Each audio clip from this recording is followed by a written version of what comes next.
y'all? I'm very, very, very happy to be here. Words can't express. As you know, my name is Amuche the poet, and my only inheritance was survival. Tactics jump through my genealogy. Patriarchy keeps me on my toes, but never lessens the blows from the watchful eye and policing of misogyny. A woman is never alone because someone is always judging and critiquing the direction and density of her steps or lack thereof. Generations of hurdles evolve and conform to the times. Equality never meant freedom. Dare I be black and woman, both and, not or. Dare I be not a monolith and choose to embrace all of my identities and complexities. I am more of a compilation. Dare I be human and multifaceted, a freak and a lady, wounded and a healer, strong and feminine, black and womanist. Dare I be a Tribe Called Quest, Foxy Brown, and Audre Lorde. Dare I be a chicken head that's come home to roost in need of security, intelligence, and sensitivity. Dare I be a vessel full of love, light, and occasionally liquor, only to be played like a xylophone and looped like an 808. How dare I be zealous while muzzled and stifled. I am tired yet gracious, both and, not or.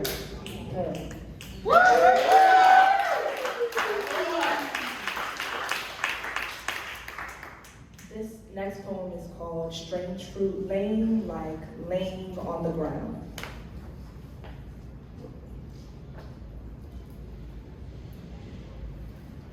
A bullet in your limb, blood on your Timbs, blood on the concrete, blood on my street. A bullet in your limb, blood on your Timbs, blood on the concrete, blood on my street. No nooses and no rope, just that ammo that they blow. No nooses and no rope, but somehow we still choke. There's blood on the concrete and blood at the root. They aim at your body, 'cause they want your youth. You might not make it past your 9th birthday. Since Uvalde, I haven't watched the news. I recently opened up a newspaper only to find that Antoine choked too. You might not make it past 14, 19, 21, 22. The only time we collectively pray for black bodies is after they've become rotten fruit, strange fruit laying. The only time we collectively pray for black bodies is in mourning. We barely even pray for black women who die at the hands of police or at the hands of the partners with whom they shared a roof and a place to sleep. If you die today, don't expect to make the trending topics, let alone the news. If you survive your bullet wounds today, don't expect to make the trending topics, let alone the news. Come on. What is the cost of taking a black life? What is the cost of taking a black life when no one wants to be a snitch?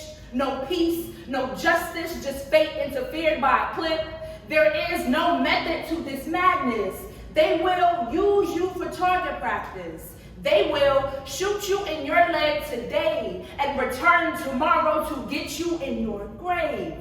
Strange fruit laying. We are all still choking. We are all still hanging. No nooses and no rope. Just guns and ammo that they blow.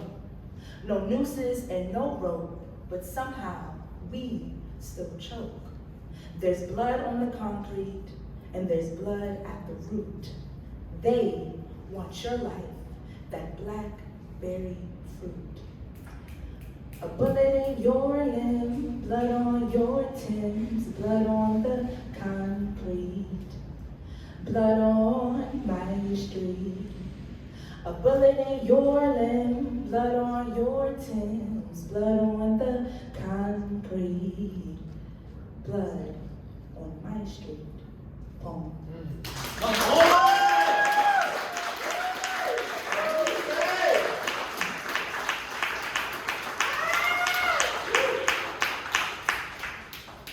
When I say haiku, you say haiku, haiku. Haiku! Haiku! Haiku! My body was a free exhibition before the age of consent. Damn. Come on, baby. This next poem is called Self-Discipline.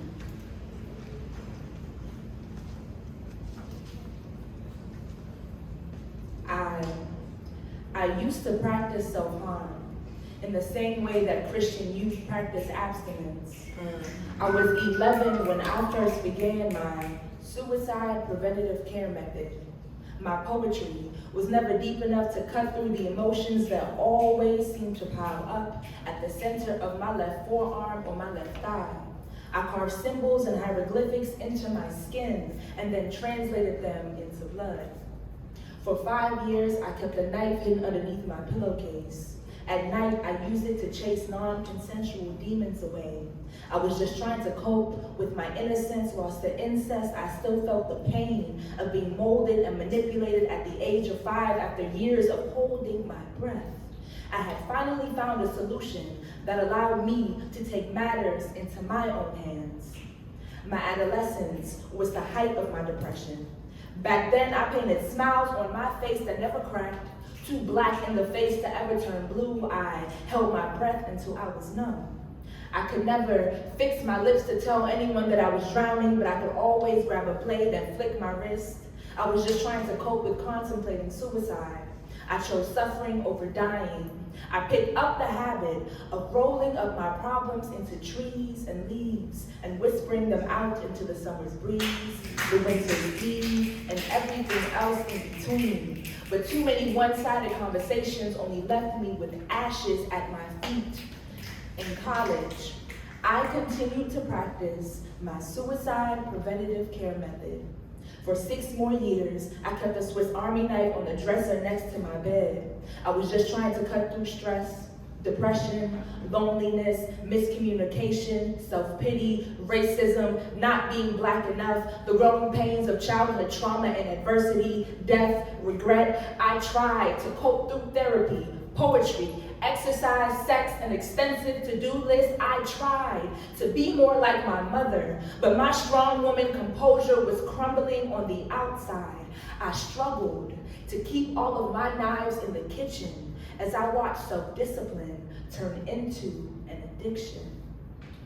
For 11 years, I practiced self-harm in the same way that Christian youth practice abstinence. I was just trying to cope and stay alive. I was only living to survive instead of living to thrive. For the past 4 years, I've been learning how to turn self-discipline into self-love, into self-care. I've been learning how to let my emotions ride. And although I slipped up once, I've been successful at conquering my addiction over 1,000 times. My strength is not determined by how few tears I let fall from my eyes, but rather how I choose to cope with my truth long after the pages have turned and the ink has dried. Poem.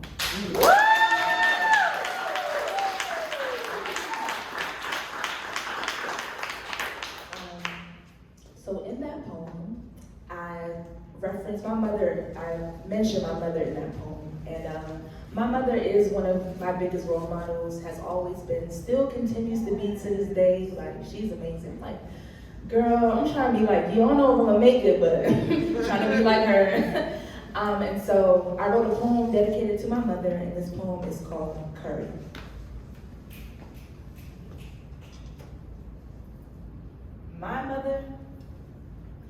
My mother was a culinary artist, a local chef to the kids who lived on my street. She decorated our kitchen table with curry goat, curry chicken, rice and peas, split pea soup, stew oxtail, saltfish and provision, smoked herring. My brother and I ate the finest West Indian dishes laced with turmeric, curry, and saffron, sprinkled with habanero and adobo. My mother was a master multitasker. In between curry dashes and salt and pepper shakes, she juggled dreams, a career, and 2 children. My mother never had time to teach me how to make food. She only had time and patience to cook. My West Indian, American fusion dishes are first generation practice runs. I never got the recipe book, still. I practice my culture daily. I substitute salt fish for canned tuna to make fish cakes. I steep hibiscus flowers to make sorrel. My countertop doubles as a cutting board for ginger root and carrots. I whine around the kitchen on my 2 bare feet while my taste buds sail away to a culture overseas. You can find traces of my practice runs on my curry-stained jeans, curry-stained nails, curry-stained countertop, and my curry-stained refrigerator door.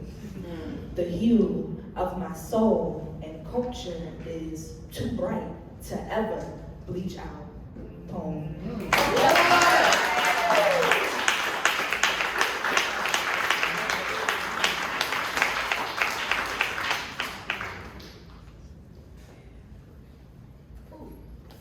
Sorry, I put some lemon in my water and almost swallowed a seed. Okay.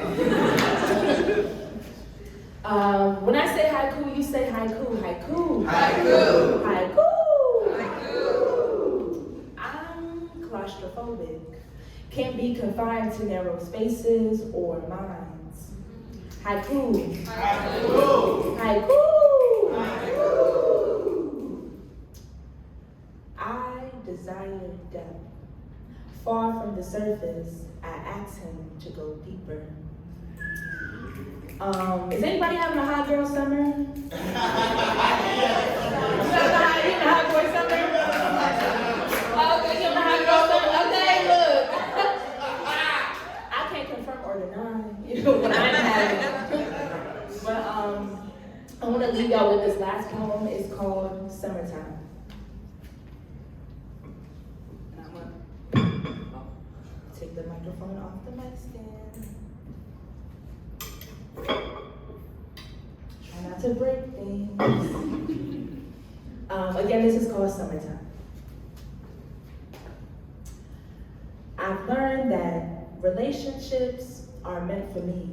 When the month of June comes around, I always get caught up in the summertime heat. Exhaustion got me thinking every nigga I encounter I was destined to meet for the moment. 90-degree weather makes emotions run sticky and sweet.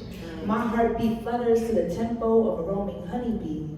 Incompatible with flowers, I pollinate stems between sheets, knowing that half of them will crown me queen. I never needed a blue check to collect my royalties. I am critically acclaimed verbally. It's in his tone when he moans to me. Kama Sutra when he's alone with me. I'm not a cuckold if he says he wants to leave with me. Shotgun in the passenger seat as we shift to D. It is my duty to get him out the zone both mentally and physically. Our energy and body heat rise in the atmosphere like humidity. Boiling heat, summer stench. Black top hot like the steam from your neck. Boiling heat, summer stench. Black top by thee whenever we reconnect. Yo te quiero pa mí. Sin dialects, con latex, con la fest, con no rest. Love prowess, black goddess. I need more, won't take less. Blackberry, sweet juice fresh. Freshly squeezed and freshly pressed. No siesta, dame la otra vez. His love stroke is the heat stroke. I'm sipping water by the Lithrow, trying to find some shade to feel the breeze blow. There's a heat advisory in effect wherever we go, partly to blame for the hole that's in the ozone. Got fine requests from the EPA through Venmo. Impossible.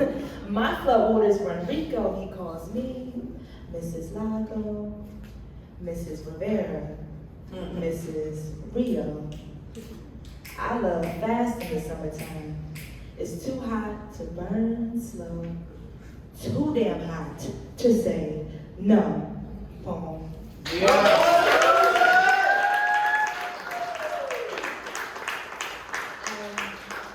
Again, my name is Amuche, Amuche the poet, and if you like what you heard, if you would love to read more, see more, connect with me,